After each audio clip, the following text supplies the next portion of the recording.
Crees conocer una historia, pero solo sabes cómo termina. Para llegar al núcleo de la historia, tienes que volver al principio.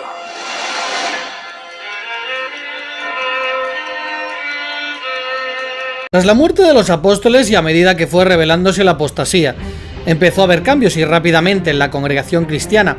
Una de las primeras desviaciones fue separar los términos supervisor o superintendente del griego episcopo y anciano presbítero, de modo que ya no se emplearan para referirse al mismo puesto de responsabilidad.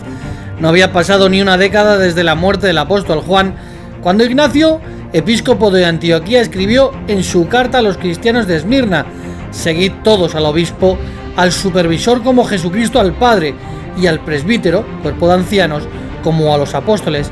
Así Ignacio abogó porque cada congregación estuviera bajo la supervisión de un solo supervisor o superintendente, a quien se distinguiría de los presbíteros o ancianos y reconocería mayor autoridad. Según se menciona en el libro Historia de la Religión y la Iglesia Cristiana durante los primeros 3 siglos, en el siglo II, debe haberse creado el puesto permanente de presidente de los presbíteros, a quien se dio el nombre de episcopo, puesto que él era en especial quien tenía la superintendencia de todo, y así se le distinguió de los demás presbíteros. La ascensión gradual de los obispos y los presbíteros en la jerarquía dejó abajo a los demás creyentes de la congregación. El resultado fue una separación entre el clero, los que llevaban la delantera, y los legos. Una enciclopedia explica: desde los días de Cipriano, el padre del sistema jerárquico, se destacó la distinción entre clero y legos, y en poco tiempo fue aceptada universalmente. De hecho, desde el siglo III, el término clerus se aplicó casi exclusivamente al ministerio para distinguirlo de los legos. Al surgir la jerarquía romana, el clero no solo pasó a ser un orden distinto, sino que también fue reconocido como el único sacerdocio. Por lo que el siglo II traía cambios sustanciales que los separaban de la organización cristiana de tiempos bíblicos. En vez de reconocer que todos los creyentes engendrados por el Espíritu formaban un sacerdocio real, al clero se le reconocía como el único sacerdocio. Con todo esto, aún así, Ignacio de Antioquía es otra fuente para demostrar que el papado no existía. Él estaba en camino al martirio en Roma cuando escribió las 7 cartas consideradas auténticas. En ellas, la cuestión de la autoridad y del gobierno de la congregación es tratada insistentemente. Ignacio veía en la obediencia al obispo, presbíteros y diáconos al instrumento para mantener la unidad de la iglesia local. Los apologistas católicos suelen apuntar a la carta de Ignacio a los romanos como evidencia de la primacía papal, debido a la forma en que se dirige a la iglesia. Ignacio, también llamado Teóforo a la iglesia que recibió la misericordia, por medio de la magnificencia del Padre Altísimo y de Jesucristo, su Hijo único. A la iglesia amada e iluminada por la bondad del que quiso todas las cosas que existe, según fe y amor de ella, por Jesucristo nuestro Dios. A la iglesia que preside en la región de los romanos. El debate se centró en la utilización por Ignacio de la palabra presidir, que ocurre 2 veces. La congregación de Roma preside en amor y preside en la región de los romanos. Según una fuente de consulta, estudiantes católicos más antiguos vieron aquí un reconocimiento del primado de la Iglesia de Roma sobre la Iglesia en todo el mundo romano. Sin embargo, Ignacio dijo que preside sobre Roma y no sobre toda la Iglesia o congregación cristiana. De hecho, la palabra traducida como distrito, shorion, significa un área limitada como una ciudad o pueblo. El amor, agape, fue a veces usado como sinónimo de la comunión, que a su vez podría significar a la comunidad cristiana.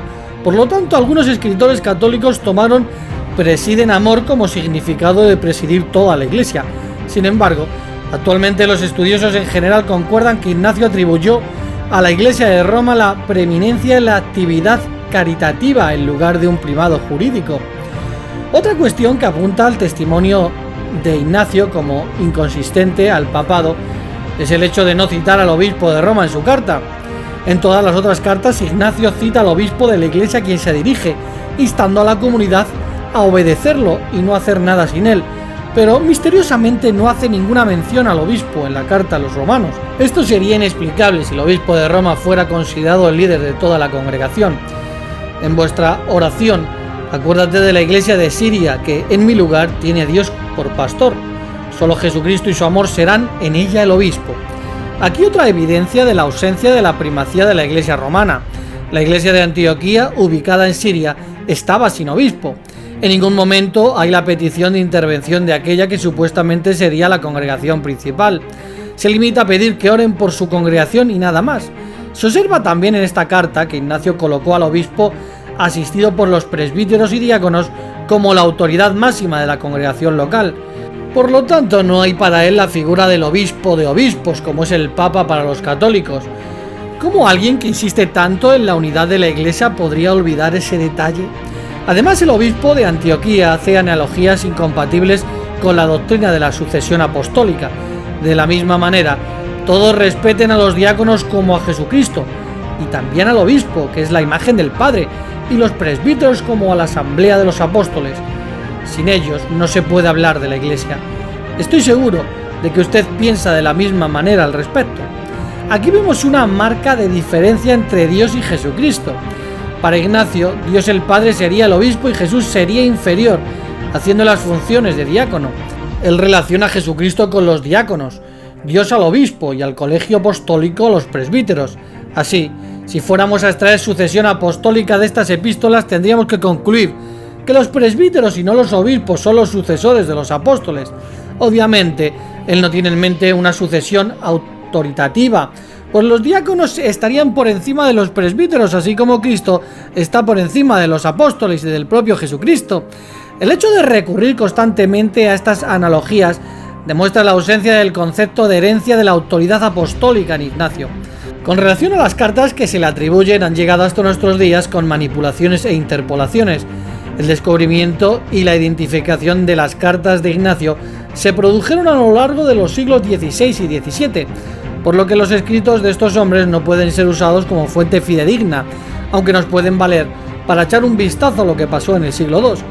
Por ejemplo, la Enciclopedia Católica dice en parte sobre los escritos de Ignacio de Antioquía: la colección más antigua de los escritos de San Ignacio que se sabe que ha existido fue la utilizada por el historiador Eusebio en la primera mitad del siglo IV, casi 250 años después de la muerte de Ignacio, pero que desafortunadamente ya no existe. Estaba compuesta de las 7 cartas escritas por Ignacio mientras que estaba de camino a Roma. Estas cartas iban dirigidas a los cristianos de Éfeso, de Magnesia, de Tralles, de Roma, de Filadelfia, de Esmirna y a Policarpo. Encontramos estas 7 mencionadas no solo por Eusebio, sino también por San Jerónimo. De las colecciones posteriores de las cartas de Ignacio que se han conservado, la más antigua se conoce como la Recensión Larga. Esta colección, cuyo autor es desconocido, data de la última parte del siglo IV. Contiene las 7 cartas genuinas y 6 espurias, pero incluso las epístolas genuinas están muy interpoladas, o sea, que tienen añadiduras. Y sigue diciendo la Enciclopedia Católica, para añadir peso a las opiniones personales de su autor. Por esta razón no son capaces de dar testimonio de la forma original. Es extremadamente probable que la interpolación de las genuinas, la añadidura de las espurias y la unión de ambas en la Recensión Larga sea la obra de una apoloniarista de Siria o Egipto que escribió hacia el comienzo del siglo V. Con relación a la veracidad de las cartas, una obra de consulta dice: ahora la opinión general de los críticos es que las primeras 8 de estas supuestas cartas ignacianas son espurias. Contienen en sí pruebas indudables de que son producto de una época posterior y ahora se descartan de común acuerdo como falsificaciones. Otra fuente dice: de las 7 epístolas que reconoce Eusebio, tenemos 2 recisiones griegas, una corta y una larga, aunque la forma corta se había aceptado generalmente y preferido a la larga. Todavía había entre los eruditos la opinión bastante extendida de que ni siquiera esa podía considerarse absolutamente libre de interpolaciones o que fuera de autenticidad indudable. Y es que en la colección de cartas falsas Ignacio mandó 2 hasta la Virgen María, con lo que es patente el grado de manipulación y corrupción en estas cartas por el catolicismo romano. Y con relación a las 7 verdaderas se ve un mundo de interpolaciones y versiones alargadas. Incluso hoy se sigue poniendo en duda alguna de las cartas. Aún así, si suponemos que todos los escritos que se le atribuye son auténticos, podemos ver cómo todavía no se habían extendido creencias falsas y antibíblicas como la creencia de la Trinidad. En ninguna de ellas hay igualdad entre el Padre, el Hijo y el Espíritu Santo. Aunque Ignacio hubiera dicho que el Hijo era igual al Padre en eternidad, poder, posición y sabiduría, todavía no habría una Trinidad, pues no dijo en ningún lugar que el Espíritu Santo fuera igual a Dios en estos aspectos. Pero Ignacio no dijo que el Hijo fuera igual a Dios, el Padre, de esas maneras ni de ninguna otra. En vez de eso mostró que el Hijo está sujeto a aquel que es superior, el Dios Todopoderoso.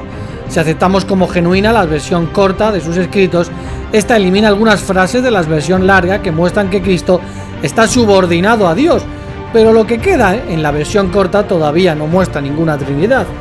Ignacio llama al Dios Todopoderoso el único Dios verdadero, el no engendrado e inaccesible, el Señor de todo, el Padre y engendrador del Hijo único, lo cual indica la distinción entre Dios y su Hijo. Habla del Dios Padre y Jesucristo, y declara: existe un único Dios el cual se ha manifestado por medio de su Hijo Jesucristo. Ignacio señala que el Hijo no era eterno como persona, sino que había sido creado, pues pone estas palabras en boca del Hijo: el Señor, el Dios Todopoderoso, me creó principio de sus caminos. También Ignacio dijo: uno solo es el Dios del universo, el Padre de Cristo, de quien todo procede, uno nuestro Señor Jesucristo, el unigénito Hijo de Dios, Señor de todas las cosas, por el cual todo ha sido hecho. También escribe: el Espíritu Santo no habla sus propias cosas, sino las de Cristo, tal como el Señor también nos anunció las cosas que recibió del Padre. Pues dice el Hijo: la palabra que ustedes oyen no es mía, sino del Padre, quien me envió.